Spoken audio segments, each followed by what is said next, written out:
You're not stuck because of your beliefs. You're stuck because your beliefs aren't yours. My name is Ian White. I am a life fulfillment coach, and I help people to challenge and eliminate those beliefs that are keeping them stuck so that they can make better decisions for themselves and move in the direction that best serves them. Now, we get these beliefs from a very young age, and we carry them through our lives for the detriment or for the betterment of ourselves. And I want to bring you back in time to where my beliefs came from, back to young Ian in elementary school. And I want to take you through my Groundhog Day, report card day, where every day was the same. I'd get that report card, and I only lived a couple minutes from school, but man, did I ever drag my feet on the way home. And I'd go through the front door, I'd creak through the screen door that we had at our front door. I'd shuffle my feet across the red shag rug, and then I'd nervously hand that report card to my mother. And she'd read the same line every year. Ian needs to try harder. He needs to apply himself more. And I would shrivel and I would shrink. She'd say something, I would tune her out, but she'd say something about, we're going to have to buckle down this summer. We're going to have to read more. We're going to have to try harder. But I was already doing the best that I could. What else was I going to do?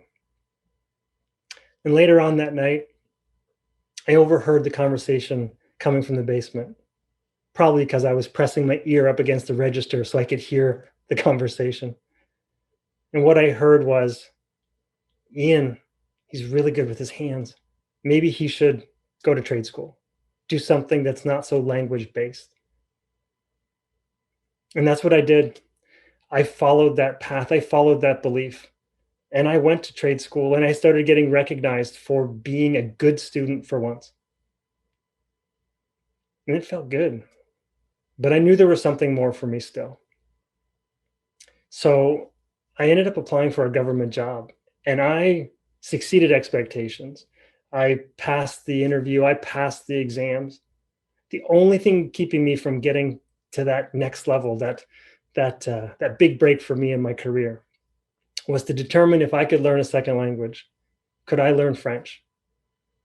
And when I went in for that evaluation, I knew something was off, because when I walked in that room, there was 2 public servants sitting in that office.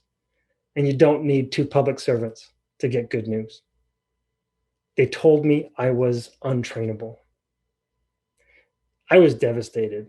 And I tried to convince them that you don't know what's in my heart and what I'm capable of. But they had made up their minds. So I left that meeting very despondent. But a couple of days later, like magic, I ended up getting a call from the Dyslexia Center of Canada saying that the government of Canada cannot disqualify you for having a learning disability, and we think you have one. We'd like you to come in and get tested. And I'm thinking, oh, great, more tests, right? That's the last thing I need.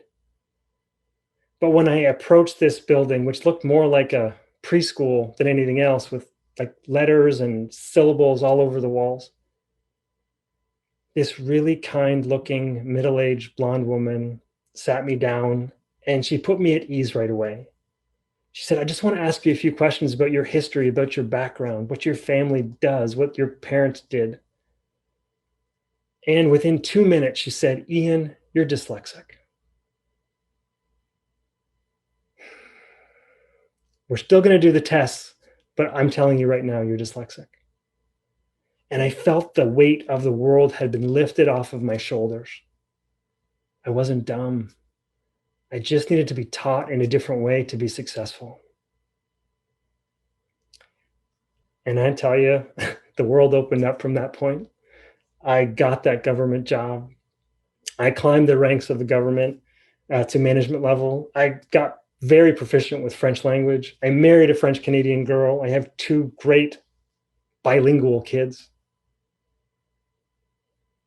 But I knew that, again, this wasn't enough. I had learned that these beliefs that I had adopted from childhood had kept me from doing what I was meant to be doing.